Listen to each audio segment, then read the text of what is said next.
Today I'll be using a gouache set of 12 colors made by Art Creation and some flat brushes.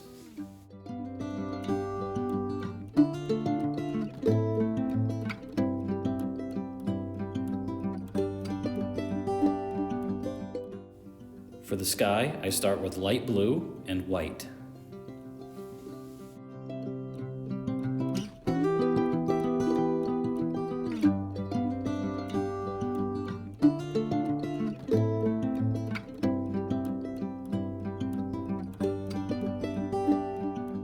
I dampen the surface with a little bit of clean water first.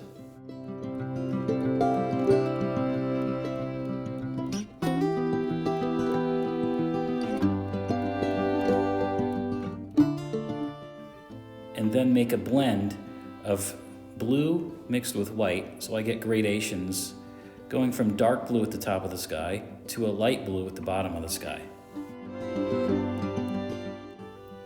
Make sure your brush strokes go back and forth, and I'll clean up those little brush hairs off in a minute after it dries. And to paint the water, I go up and down and then back and forth. It looks like a mess now, but it'll make sense later on. Then I use pure white for the clouds. To get the texture of the clouds, now I'll try to actually dab the paint with the white into the sky instead of going back and forth. This gives it a puffy texture, which makes it look like clouds. You can add a little bit of water to your paint to help it blend a little bit better.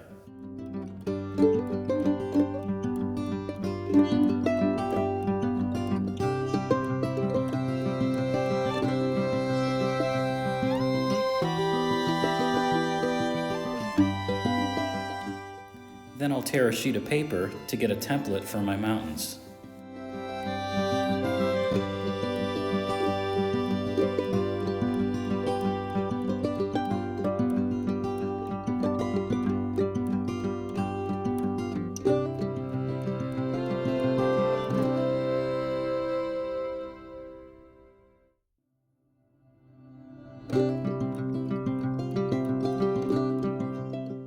I'll start my mountains with an undertone, which is a mixture of white, scarlet, and light yellow.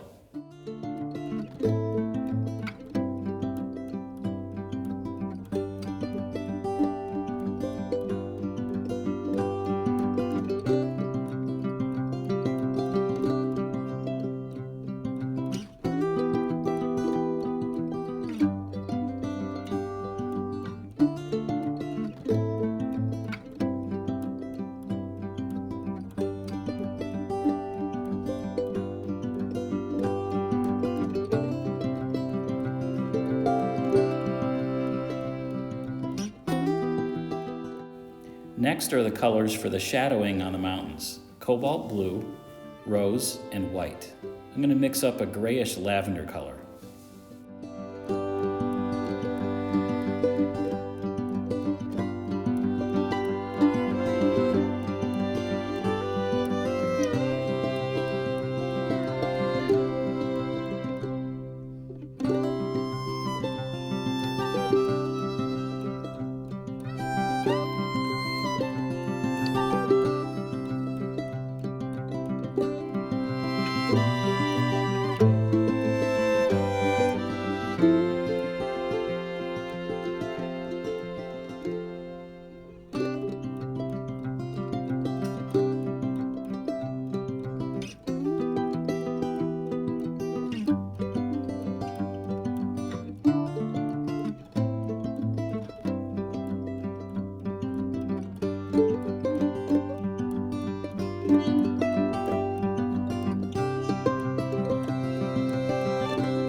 And then I backbrush that with a shade of lighter blue to give the effect of fog coming up off of the lake.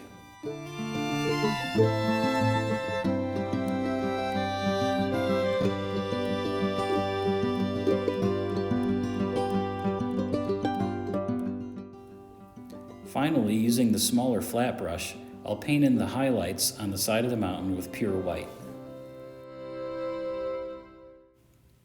This gives the effect of snow caps on the tops of the mountains.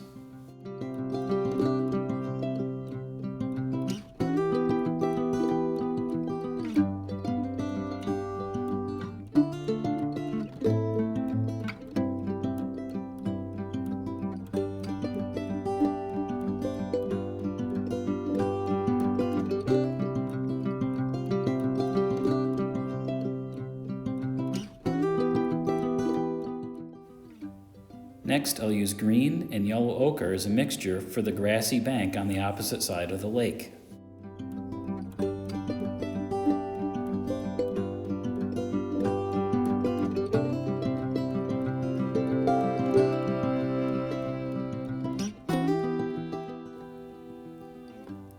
I use a straight edge piece of paper as a template for that grassy bank on the other side of the lake.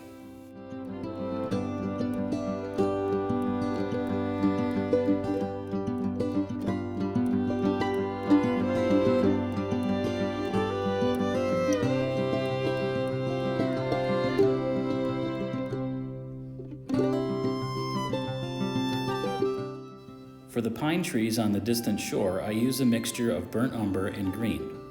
I start on edge with my brush and come down and go back and forth, wider and wider to give the appearance and shape of a pine tree. I get my pine trees a little bit smaller as they go off to the right-hand side of the picture.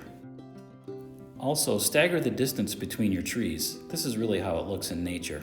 Nothing is really particularly uniform.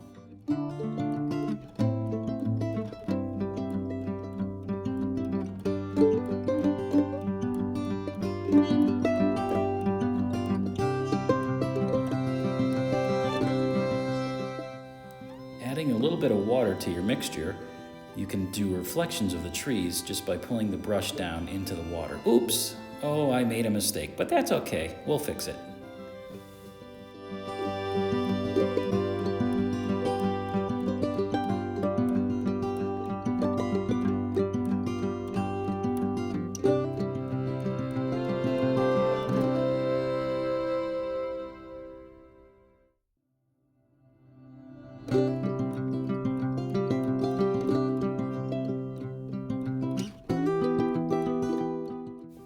Adding a little bit of yellow to your green mixture, I put highlights on the right side of my trees to give a sense of sunlight.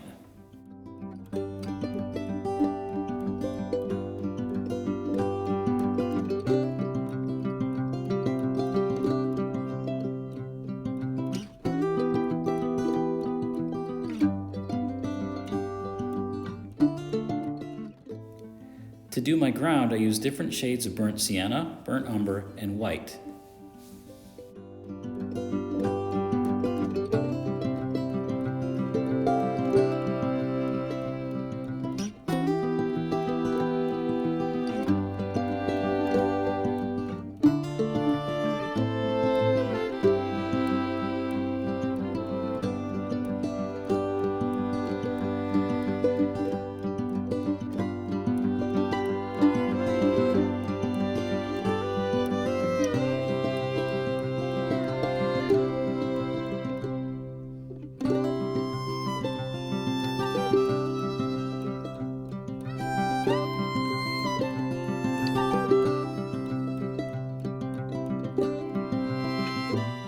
I'll add black to my palette so I can start the trees in my foreground.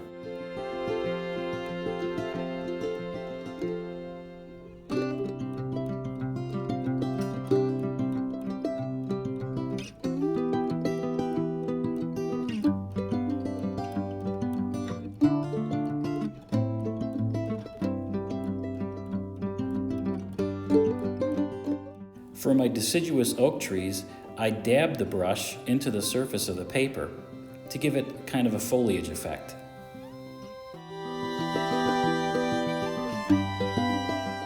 And then I can cover up my mistake there with a few shrubs in the foreground.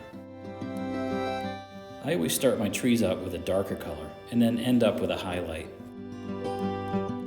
For my pine tree, I turn my flat brush on edge and come straight down and then very slightly go back and forth and getting wider and wider with the branches as that tree grows down to the ground.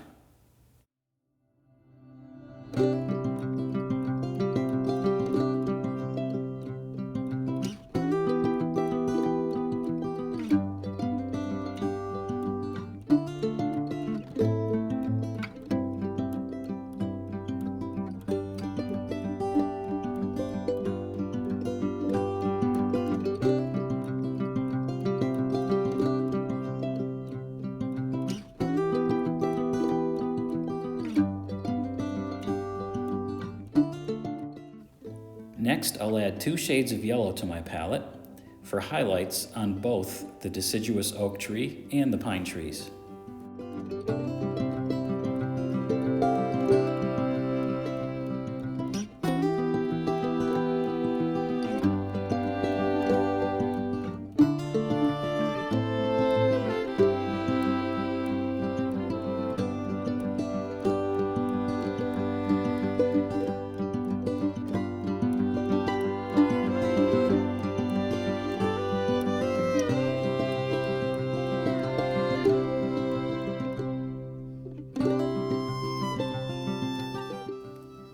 I start with a medium tone of green. Make sure the highlight areas are facing towards the sun, which in my case would be off to the right. To add some variation to your greenish colors, I like to add some yellow, maybe some yellow ochre even.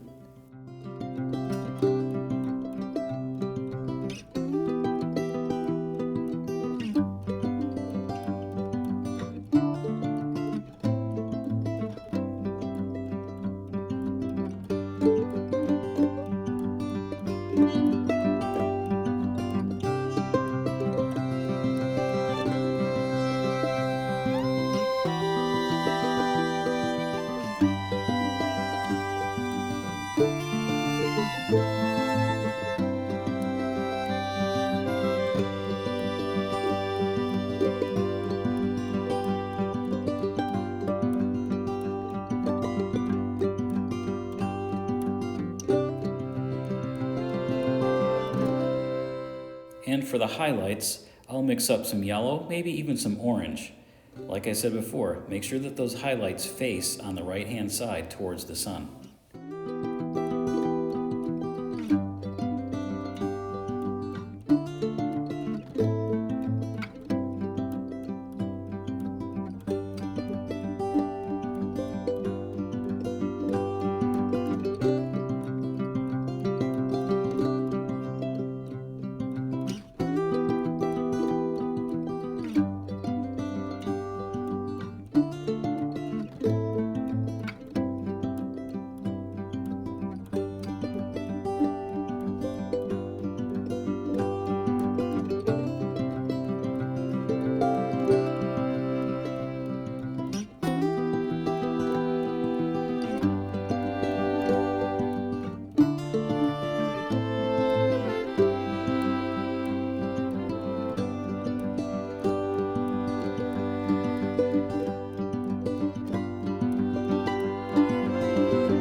Next, I'll paint my cabin with some varying shades of reds and browns.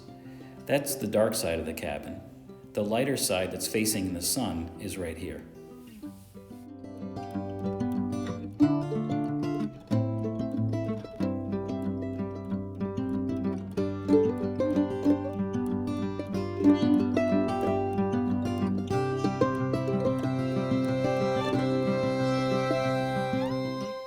The roof of the cabin is a grayish-blue color.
just adding some finishing touches of highlights and pure white for ripples in the water.